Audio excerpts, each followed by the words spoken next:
How y'all doing today? Um, it's been a while, and no particular good reason on why it's been a while. It's just been a while. That's all I'm gonna say on it. And I'm gonna try to be more frequent, I guess. Can't really say, but point of the matter is, this is BCD here, and I'm coming at you with another video, and I want you to tune in. So, topic. Let's start there. Topic for this video, I wanted to talk about the Xbox One Series X. There's a lot of things that recently came out about it, and I feel like it's a good space now before they actually announce a lot more stuff. Um, Honestly, I thought the entire conference was weird on how they announced it. I thought it was stupid. I thought it was like the worst timing ever. They really didn't have anything else to show. They just showed the box. It didn't really make any sense. I'm assuming the Game Awards just gave them a lot of money to do it. But it just, I mean, I don't think Microsoft need the money, so I don't know what was the point. Uh, they didn't show anything outside of a teaser trailer, which I'm really starting to hate the teaser trailers for anything that comes out. Um, yeah, I just didn't fucking get it. I'm sorry. I'm not supposed to cuss. I don't get it. I don't understand why that even happened or what caused that to happen. But what I really wanted to get to in the about the Xbox One X is how I think it's going to stack up against the PS5 or the PlayStation 5. Um, on paper, which, I mean, all this stuff is speculation because none of this stuff has been guaranteed. But on paper, the Xbox Series X looks better than the PlayStation 5. Honestly, I don't think it matters. I think the PlayStation 5 is still doing the more beneficial route of forcing people to play on their console and forcing people to buy their exclusives versus Xbox is trying to be all inclusive. They are trying to set up a non-generation standpoint. So they're no longer wants to stop you from being able to play games from Xbox up to the Xbox Series X. That will in the long run, because obviously they're playing a long run game.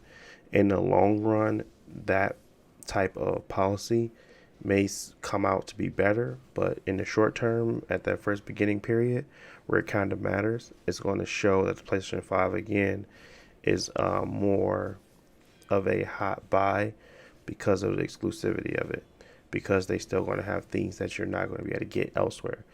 I'm still going to be able to play my Xbox One X and play the games that they are going to come out with using Game Pass, or if I choose to purchase it. I just think Xbox is being smarter and playing up the consumer, playing up your ability to choose, because in the long run, that's what people are going to want to go to. They're going to want to play everything and anything and everything on every console, on every platform that they can.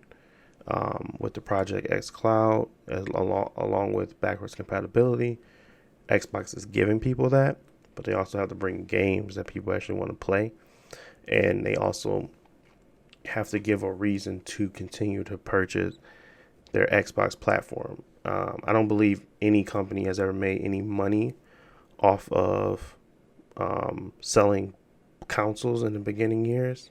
They have to wait until the technology has gotten better and the manufacturing has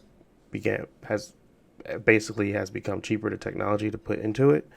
So I get the point of not really caring about a console generation moving forward, but at the same token,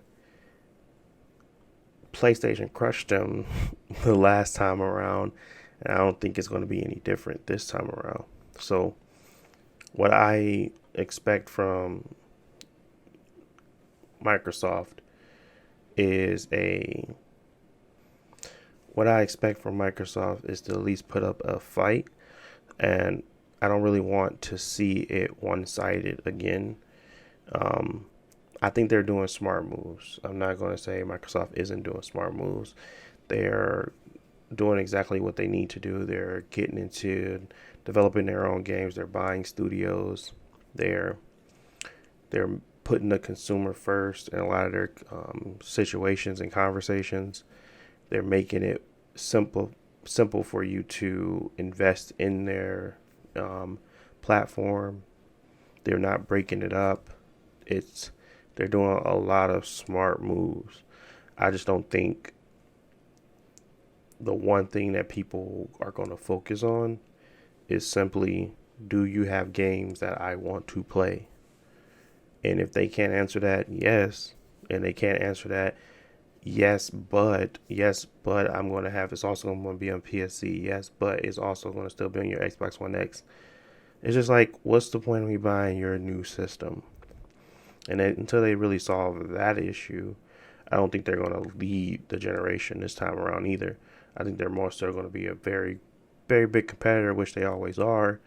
It's just not going to be to the point where you feel as if Microsoft is going to outshine the PlayStation, because the PlayStation, again, is going to have that exclusivity. It's going to have that I'm purchasing this to do this type feel. Um, Granted, it's an old process, um, but it's still a tried and true process. Microsoft is kind of going into the unknown right now. They're kind of do that game service type deal, kind of like a Netflix style setup. So I think in the long run, it's going to be more beneficial. In the long run, Microsoft is going to make more money. They're a software based company anyway. They don't really need this, you know, they don't really need that platform to be as productive or as lucrative as Sony would need theirs to be. Um, it's just interesting to see. It's interesting to see what they're kind of doing with it. Being more powerful isn't always going to mean that it's going to be better purchase, but we'll see. I'm hoping that for the best. I like both systems. I'm not really into the console wars. I just like find business aspect of it to be interesting. Business wise, I think Microsoft is making the better move. But from a gamer's perspective of which one I'm going to purchase, I'm probably going to go with the PlayStation 5 first, just because. And this is only if I was strapped for money and I only had to choose one, because my Xbox One X will still be able to play everything. Versus the PlayStation 5, it's been considered backwards compatible, but there is going to be exclusive games only on the PS5 versus on the PS4 and PS5. It's not going to be cross-gen games. So that's the only thing that I feel like will have the advantage. It's a stupid advantage, because just because it's a year apart doesn't mean it shouldn't be able to play those games. But that's kind of what the world we live in, and that's how consumers are continuing to be on that string where you kind of rope you along. They make you feel as if you can't have something. It makes you want it more. So that's just the name of the game. But that's pretty much my thoughts on the Xbox Series X. I'll probably have a separate video just going over the PlayStation 5 and my thoughts on that, the pros of that and the cons of that. But yeah, I just wanted to put something out. I haven't put out anything in a long time, and I feel like I've just been slacking, and I don't want to continue to slack, I guess. I feel like I enjoyed having an opinion and putting my opinion out there and kind of listening to you guys. And it's just been a minute. So, yeah, that's pretty much it. If you like this, don't forget to comment and subscribe. Let me know what you guys think. Which one would you pick up first? Do you think it really matters? Do you think because you getting a big game like Halo, it doesn't really matter if it's going to be on the Xbox One X? You think the graphical capabilities would push you?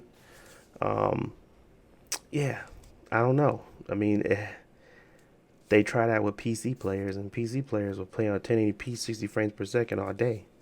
They are not upgrading, and not often either. So, I don't know. I think it's interesting. It's just interesting to see how it's going to shake out. But that is it. I want to thank you guys for watching. I'll talk to you guys in the next one. Peace.